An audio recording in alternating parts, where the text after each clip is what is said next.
Hey everybody, it is time once again for the weekly Rahdo recap, where I spend a few minutes every Sunday telling you about all the videos that went up on the channel over the last 7 days. But that's not all. I'll also tell you videos that I found on other people's channels, because there's so much board game media now. Who has time to watch it all? This guy. And I tell you what the most interesting videos are. And then on top of that, I do tons of research about new upcoming games every week as well. And I will tell you about the ones that really stood out that are going to be coming later in the year or in years future. Several of these games, there's no way you haven't heard about them. I'm very, very excited about. So that's what we're about to do. And if it sounds interesting, then get comfortable. Here we go. I'm going to start out by talking about a couple of games that are on the channel as exclusives for folks who back the show here on YouTube as members or over at patreon.com. You can hit that eye in the top right corner of the screen way up there if you want to know more about supporting the show. What are the exclusives this week? Well, for starters, my latest Rahdo Ramble, where I spent almost 2 hours on award season.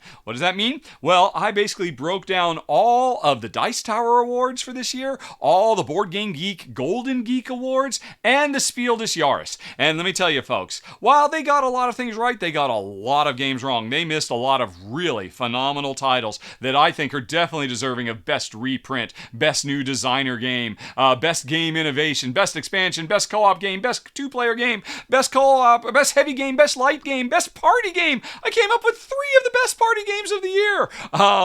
And I got a little ranty. I'll warn you that right now, because sometimes it drives me nuts when certain awards overlook certain very monumental games, but it's all in good fun, and that's available right now. Also, as an exclusive, there is a preview that Shay actually filmed a couple of years ago for Trinidad. Now, Trinidad has already come out on the market. Even though we filmed a couple of years ago, we never actually posted the video. There was some stuff that went on, but it occurred to me, hey, why not share this? I've been sitting on this video for 2 years, so if you are a supporter of the show, enjoy a run-through for Trinidad, a game that recently came out, so that's our 2 exclusives. But whether you back the show or not, and thank you to everybody who does keep Rahdo running, everybody got some fun stuff this week, starting with my run-through of Evenfall.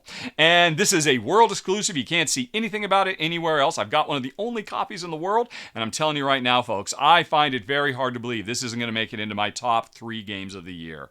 It's currently my number 2. It might be jockeying for my number 1 spot. Of course, there's a lot of Essen games coming out. This, I think, is going to be one of the big hot games that as more people get their hands on it and as more media starts reporting, everybody's going to fall in love with it just as hard as Jen and I did. This game is absolutely brilliant. Easily in my top 50 of all time. And if you want to know more about it, you can watch the run-through on the channel right now because it went up a few days ago.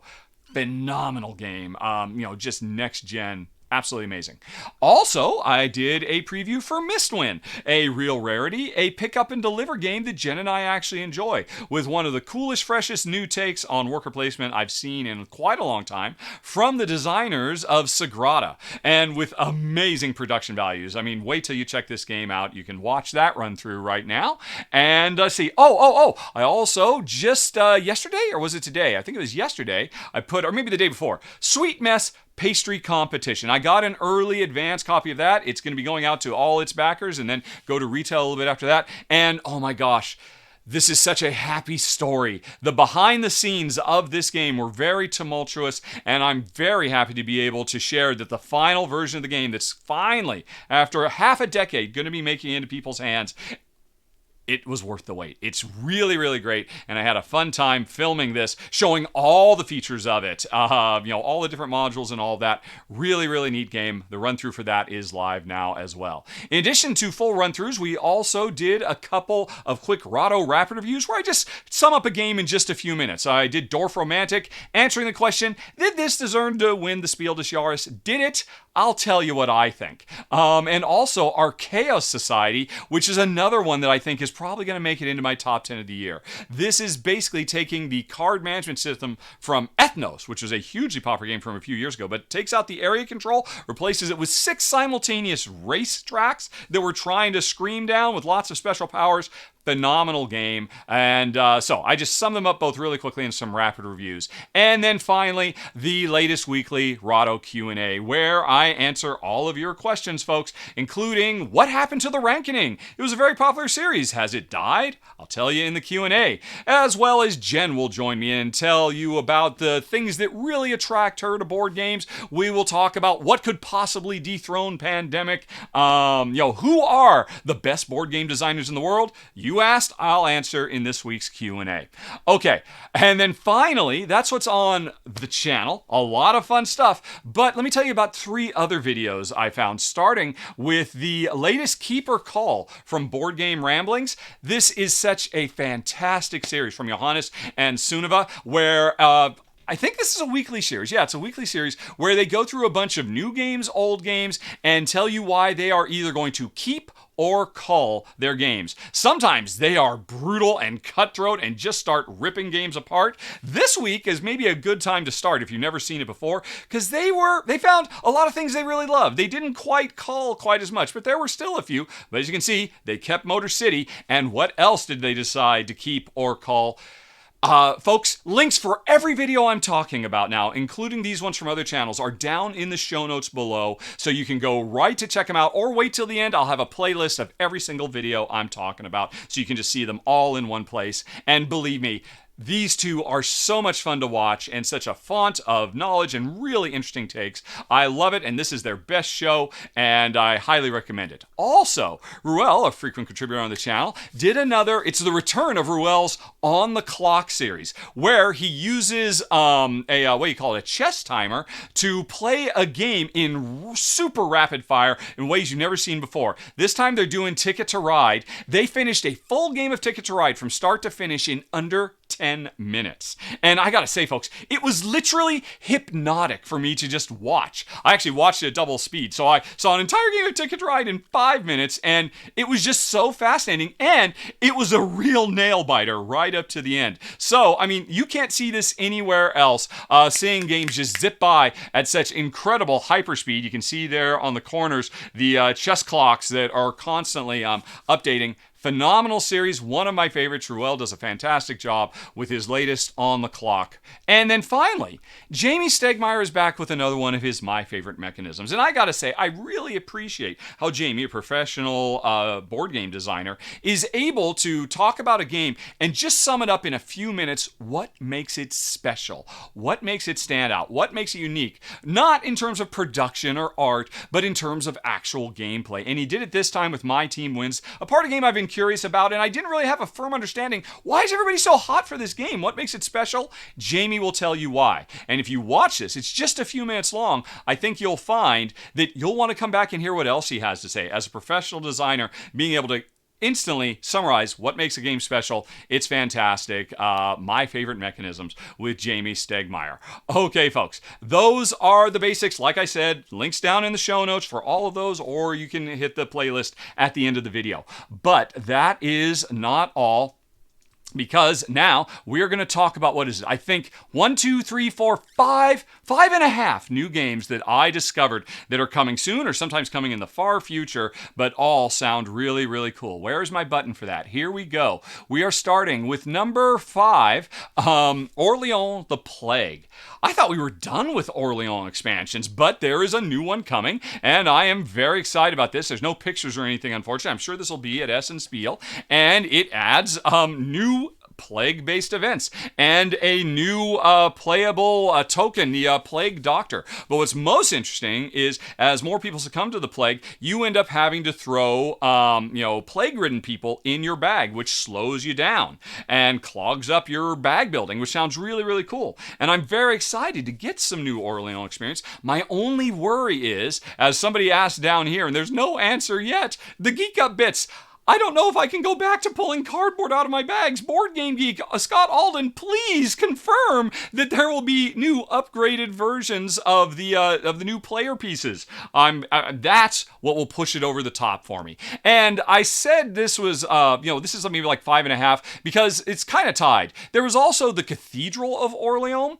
I wasn't going to put this on my list. I've actually don't have it as a like to have. I've got thinking about it. I love Orleans. I'm interested to see them doing something completely completely new and different. This is not an expansion. This is a standalone spin-off game that looks quite nice, but the description goes into a lot of detail about how it's for families and kids, and maybe it's going to be a little bit too lightweight for me and Jen, so I'm not quite sure. In addition to the 5 I'm talking about, there's always at least a half dozen more that go into the thinking about it. This was one of them, but really, it's Orleans the Plague that I'm interested in, provided we get those Board Game Geek upgrades. Okay, then we've got number 4, Colosseum Ave Titus. They've got the band back together. The creators of the original Colosseum, one of the all-time modern greats, is now being picked up, but it's not from, what was it, Days of Wonder originally? It's from Fantasia Games. Endless Winter people. So they're known for amazing production values. And, Colosseum was always a poster child for one of the greatest production values of all time. Let's see what happens now. Although the important thing is, folks, this is a wholly new game. Inspired, it's set in the same world, same ancient history, but it's a completely different beast than the original Colosseum. In fact, they've got Johnny Pack working on the design for it as well, and that's what gets me really excited. Colosseum that can be played solo or 2-player, that's designed from the ground up, I am very interested, which is why it comes in number 4. Number 3 is Pixels and Polygons. And I gotta say, there's no pictures, right? Other than the box art. This is a game I have been waiting for years because it is a heavy, crunchy worker placement Euro about the video game development industry. My background, what I did for 20 years, and finally I will get to see that reflected in the type of board game I love to play. So I'm excited. I've been waiting for this forever. I briefly worked on one with Portal Games actually, but that ultimately didn't come to fruition. And so I'm really excited, but not only because of the subject matter, because I've been waiting forever for a crunchy Euro about video game development, but the designer, Tom Stasiak, he's the guy behind Assault on Doomrock, which is a phenomenal series of games. I've always been hugely impressed by Tom's design pedigree, and so I'm so happy to see. I know he's going to bring really cool new ideas to just crunchy Euro economic simulation about a subject matter that is near and dear to my heart. Not playing video games, but making them. I'm super stoked for this one. I imagine it'll be at Essen Spiel. There's not much information yet. It just went up on Board Game Geek a couple of days ago. Breaking news, everyone. Okay, number 2. Boon Lake Artifacts. This is an expansion to Boon Lake. Unfortunately, no pictures again, which is kind of one of almost criminally overlooked more recent design from design superstar Alexander Pfister. I love everything he does, and I think this is one of his best. And so there's almost no description of anything what's in here, but I don't care. I'm here for it. The action selection in Boon Lake is second to none. It was such a smart design. And more Boon Lake content? Yes, please. Let's check out Boon Lake Artifacts at Essen. But the number 1 is Alexander Pfister as well, the Pirates of Maracaibo. He looks like he's working with a couple of co-designers. That's very cool. Again, there is nothing here other than box art, unfortunately. But here's the deal, folks. This is not Maracaibo 2. This is a new game set in the Caribbean. It focuses a lot less on privateering, which was the original Maracaibo, and more on just the life of, Jolly Rogers and pirates and burying treasure and matey type stuff. It sounds like it takes the core rondel idea from the original Maracaibo, but there's no board. It's a card game, and the cards are laid out to indicate the rondel that you're going to travel around. And when you come to port in someplace, you can snag that card if you get there first, and then it's replaced by something else that other people can get later on. Anything from Pfister these days gets an instant must-play for me. Maracaibo is his greatest design ever, and so revisiting that for a completely new design, who wouldn't be excited about that, folks? That is why Pirates of Maracaibo definitely makes my list. And that's it. Fun, right? There's some cool stuff. Well, there it is right there. If you want to go watch any of those videos, they're all in this playlist. In the meantime, you can go on ahead and subscribe right over there. There's the Patreon thing if you'd like to get some of those exclusives. And hope to see you in the next few days, folks. We're about to do another R&R. Ruel's going to be back after a couple weeks off. Excited about that. And relax.